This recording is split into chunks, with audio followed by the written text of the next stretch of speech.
Lukman Jati Nur Furniture, perusahaan yang membuat dan menjual berbagai jenis furniture atau perabotan seperti kursi, meja, lemari, dan lain sebagainya. Beralamat di Gunung RT 1 RW 12 Bujangan, Kartasura.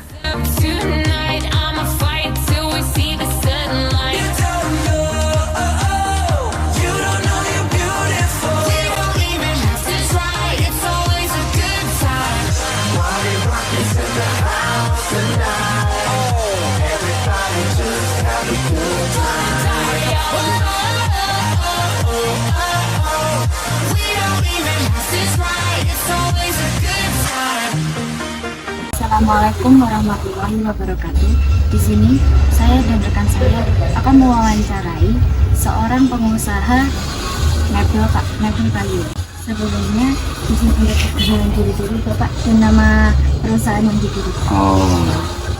Nama Bapak Nur Rohim, usahanya atau nama lainnya Lukman Jati Nur Furniture. Bagaimana sejarah awal berdirinya perusahaan? Berdirinya tahun 1995 Juni itu ada dorongan dari teman terus dicarikan uang ke BRI 1 juta sampai berjalan sampai sekarang, meskipun 1 juta sampai sekarang sampai 200 juta. Bahan baku apa saja digunakan dalam proses produksi? Apanya? Bahan bakunya semua kayu ya, semua kayu. Kalau di lokal itu kan kayunya jati sama albasia, mahoni, itu bahan-bahan utama. Berapa lama kira-kira berlangsungnya dari penyediaan, proses produksi, dan pendistribusian sampai ke tangan konsumen? Jadi kita cari kayu gelondong dulu, kita olah hampir 1 hari, dibawa pulang paling tidak 2 hari sampai rumah. Proses lemari itu prosesnya hampir 1 minggu, 6 hari. Baru meliturnya 2 hari, sampai ke tangan konsumen itu sekitar 10 hari, itu 1 lemari. Mungkin ada yang lain pembuatannya lain, ya ada yang 7 hari sampai konsumen, ada yang 10 hari sampai konsumen, tinggal pembuatannya apa yang dibuat, besar atau kecil seperti itu. Bagaimana Bapak menentukan harga jual pada produk yang diproduksi? Oh ya, itu tinggal besar kecilnya ya. Kalau lemari sebesar itu kita ukuran di meteran, jadi kita umpamanya meja TV ukuran 1 meter 2 meter, tinggi 75, itu sekitar 2 juta. Kita menarik harga 1.500.000 sampai 2 juta. Apa yang menjadi faktor utama dalam menentukan keuntungan yang Bapak ingin dari penjualan? Nah, penjualannya itu tinggal kita jualnya di mana dulu. Kalau jualnya di kampung itu untungnya kan cuma sedikit. Kalau di sekolahan, universitas itu bisa mencapai untungnya umpamanya di kampung itu untungnya 200.000 lah. Kalau di Kopassus itu untung ya 400.000. Kalau di sekolahan bisa 600.000. Satu lemari itu bisa 600.000 untungnya. Kalau di kampung itu paling ngambilnya 200.000. Bagaimana Bapak menentukan target penjualan untuk mebel yang Bapak buat? Kita kan tidak mencapai target seperti pabrik. Oh iya. Kita tidak mencapai target. Orang itu kan kadang sakit, kadang ada cara lain. Kita tuh kan tidak ditargetkan. Lemari harus 5 hari enggak. Jadi untuk satu produk itu yang mengerjakan Satu orang. Ya. Satu produk 1 orang. Jadi itu nanti sistem pembayaran untuk tukangnya sendiri itu mingguan. Mingguan. Ya. Jadi sesuai produk yang dihasilkan. Betul. Kalau untuk kira-kira aja nih Pak, tukang berapa gaji karyawannya? Karyawan 1 harinya 100.000. Itu per hari ya?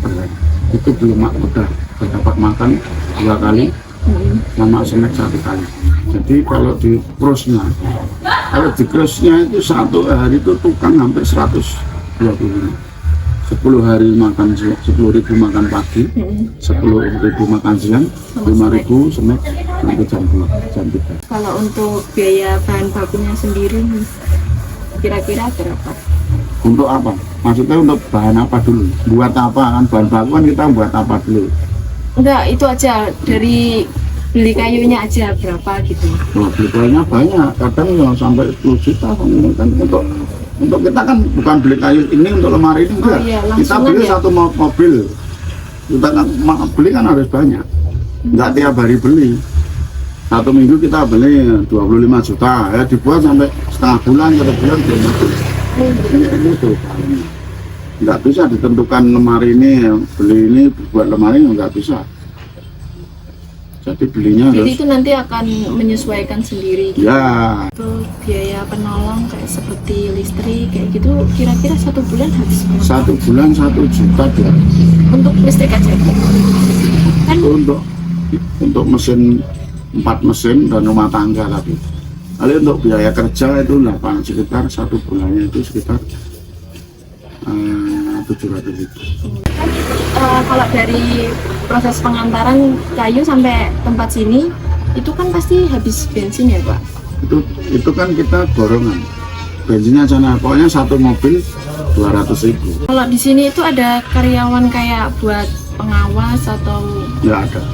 jadi semua adanya tukang gitu Bukan ya? semua. Semuanya saya Nggak gaji diri sendiri ya Pak? digaji saya juga. Nggak ada yang lain.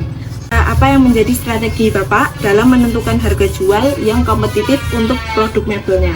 Strategi gini, kita pembuatan itu tinggal bahannya dulu. Kita bisa mahal kalau bahannya bagus.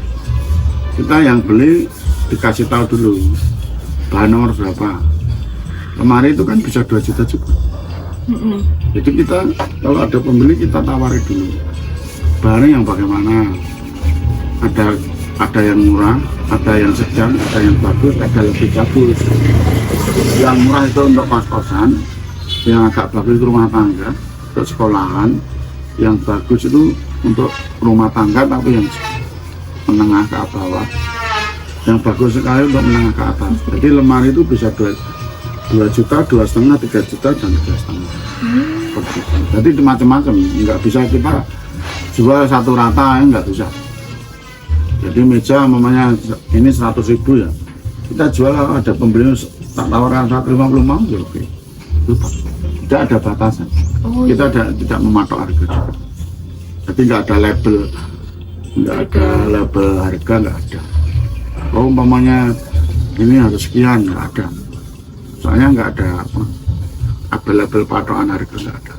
Lemari itu bisa turun, bisa naik, bisa murah, bisa mahal tergantung bahannya.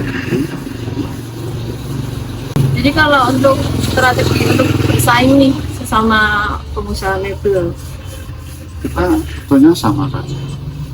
Bersaing itu kan tinggal apa ya? Tinggal bagus dan tidaknya pembuatan. Soalnya kayu itu sebenarnya dolah itu sama. Ada kelas 1, kelas 2, kelas 3, kelas 4. Kayu itu kelas 1, kelas 2, kelas 3, kelas 4. Kita menggunakan yang mana dulu untuk pemesan mahal apa enggak. Kalau kita bersaing sama teman, itu kan pembuatan itu pengerjaan bagus sama enggak. Meskipun kayunya bagus, pengerjaannya enggak bagus ya kita kalah juga. Kita kayunya ya jelek, umpamanya kayunya sederhana, pembuatannya yang bagus, itu mungkin bisa tertarik seperti itu. Jadi bersaing itu bersaing sehat lah. Nggak usah ya teman saya jualnya segini kita harus turun segini, enggak. Kita udah punya pedoman. 1 meter harganya sekian. Saya 1 meter saya jual 500.000 kita 1 meter. Kalau teman saya 400 ya monggo. Kita mau jual di sana 600 ya monggo. Itu terserah pembelinya juga dan pembuatannya itu bagus apa tidak seperti itu. untuk wawancaranya sudah cukup ya Bapak ya. Sekian dan terima kasih dari saya dan rekan saya. Wassalamualaikum warahmatullahi wabarakatuh.